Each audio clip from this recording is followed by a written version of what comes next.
오늘 아침에 함께 나누실 말씀은 마태복음 12장 8절 말씀 보겠습니다. 인자는 안식일의 주인이니라 하시니라. 아멘. 어제에 이어서 같은 본문으로 오늘 12장 8절 말씀을 다시 한번 잠시 나누도록 하겠습니다. 안식일에 대한 주님의 말씀이십니다. 안식일, 바리새인과 예수님과의 그 안식일에 대한 일종의 논쟁인데요.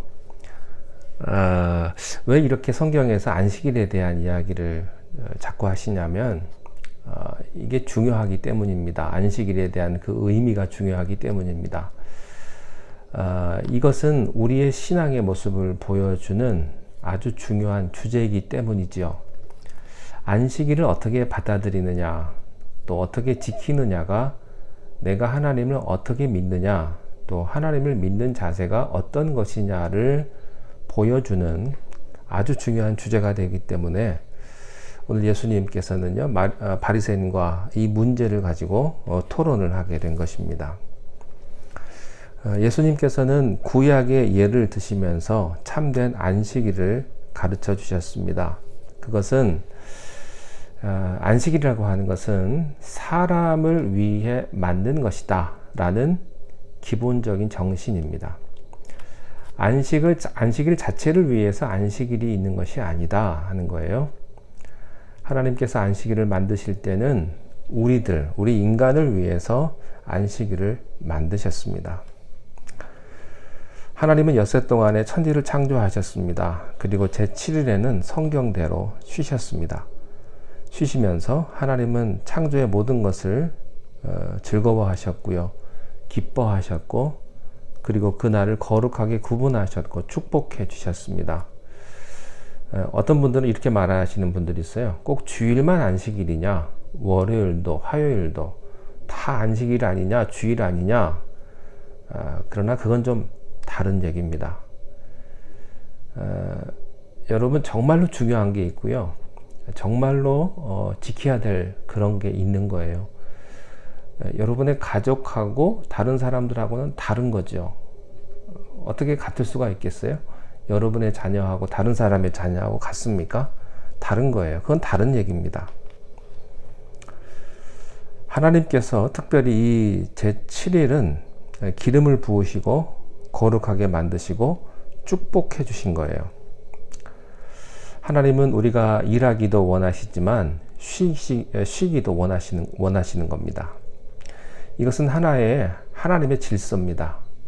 이것을 가리켜 우리는 하나님의 리듬이라고 말을 합니다. 창조와 안식. 만약에 창조만 있다면 그것은 반쪽짜리입니다. 창조에는 반드시 안식이 있어야 합니다. 안식 후에는 또 창조가 있는 것입니다. 이 안식은 너무나 중요하기 때문에 이것을 하나님은요, 그 후에 십계명에 집어넣어 주셨어요. 안식일을 거룩히 지켜라. 내 집에 거하는 남종이나 여종이나 다 쉬게 해라. 가축까지도 쉬게 하고 손님들까지도 다 쉬게 하고, 그리고 그날은 하나님을 경외해라. 하나님과 함께 거해라. 이렇게 말씀하셨죠. 예수님이 돌아가신 이후에는 안식일이 주일로 됐습니다. 주님의 날입니다. 안식교에서는 아직도 토요일을 고집합니다마는 그것은 예수님의 부활의 정신을 잘 모르는 것입니다. 우리는 주일날, 주님의 날, 이 참된 안식에 거하는 축복을 갖게 되는 것입니다. 예수님께서는 이 안식일의 정신을 세 가지 말로 표현하셨어요. 첫째는 예수님이 이렇게 말씀하셨어요. 나는 성전보다 더 크다. 이게 무슨 말입니까? 이 말씀은요, 안식일의 정의는 성전 안에서 결정되는 것이 아니라 예수 그리스도의 말씀에 의해서 결정된다는 뜻입니다. 그렇습니다. 예수님은 성전보다 더 크십니다. 예수님은 구약의 성전의 완성이십니다. 자, 두 번째입니다. 예수님 이렇게 말씀하셨어요. 나는 자비를 원하고 제사를 원치 아니한다. 안식일의 가장 기본적인 정신은 법규를 지키거나 제사를 드리는 데 있는 것이 아니라 하나님의 마음이 전달되는 데 있다는 것입니다. 다시 한번 말씀드립니다. 이건 너무나 중요합니다. 안식일의 가장 기본적인 정신은 법규를 지키거나 제사를 드리는 데 있는 것이 아니고요. 하나님의 마음, 하나님의 사랑이 전달되는 데 있다는 겁니다. 그러면 그 하나님의 마음은 무엇입니까? 긍휼과 자비입니다. 세 번째는요. 예수님은 안식일의 주인이 바로 예수님 자신이라고 설명하셨어요. 그렇습니다. 이 말씀 안에 안식일의 모든 의미가 내포되어 있습니다. 우리가 다른 사람의 집에, 다른 분의 집에 이게 가잖아요. 뭐 놀러 갈 수도 있고 초대받아서 갈 수도 있고, 다른 집에 갔을 때 여러분이 들어가시면 그 집의 주인, 그분을 무시하고 그 집에 가서 아무거나 하면 안 됩니다. 그 집 가서 내가 좀 일해야지 그러고서는 팔 걷어붙이고 일하면 안 돼요. 그게 다 좋은 게 아니에요. 아무리 해도요, 주인이 허락해야 일하는 게 봉사지, 주인이 허락하지 않는데 그게 무슨 봉사입니까?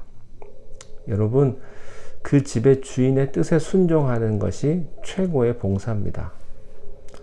안식일의 주인이신 예수 그리스도의 마음에 맞게 그분이 원하는 대로, 그분이 시키는 대로 하는 게 참된 봉사입니다. 여러분이요, 내가 봐서 좋은 봉사 하지 않기를 바랍니다. 부탁드립니다. 우리는 얼마든지 그런 경우가 많아요. 내가 좋은 거. 여러분, 참된 봉사는요, 내가 좋아서 하는 것이 아니고 주님이 좋아서 내가 순종하는 것이 진짜 봉사입니다. 우리는 자기가 인간적으로 또 경험적으로 보아서 좋은 것들이 너무나 많죠. 그것을 교회 안에서나 신앙 안에서 하는 것이 아니고 성경이 이렇게 말했기 때문에 나는 순종하는 것이다 하는 겁니다. 안식일을 지키는 것은 하나님을 잘 섬기기 위한 수단으로 우리에게 주어진 것입니다. 그렇지만 사람들은요, 그것을 목적으로 삼았습니다. 할례는 수단이었습니다. 그 자체가 목적이 아닙니다. 그러나 사람들은요, 할례를 목적화했던 거죠. 할례 받지 않은 사람은 하나님의 자녀가 될 수가 없다. 천국 갈 수 없다. 이렇게 정신과 방법, 목적과 수단을 전부 바꾸어 버린 것입니다. 여러분, 형식보다 내용이 중요합니다. 우리의 겉모습은 누가 알 수 있겠습니까? 우리의 속마음이 중요하죠. 우리의 속마음을 하나님은 보고 계십니다. 참된 안식일의 주인은 예수 그리스도이십니다. 주님이 원하시는 대로, 주님 기뻐하시는 일을 우리가 기꺼이 할 수 있는 그런 봉사를 여러분들이 할 수 있게 되시기를 바랍니다. 기도하겠습니다. 살아계신 하나님 아버지, 은혜를 감사합니다. 우리가 주님의 일을 감당할 때 내가 좋아서 하는 것이 아니라 주님이 좋아서 주님께서 기뻐하시는 것을 내가 순종함으로 하나님 앞에 영광 돌리게 하여 주옵소서. 우리의 모든 삶 가운데 주님의 은혜와 평강이 넘쳐나기를 원합니다. 우리의 모든 삶을 주께서 선한 길로 인도하여 주시옵소서. 오늘 하루의 모든 삶을 주님 앞에 의지하옵고 예수님의 이름으로 기도하옵나이다. 아멘.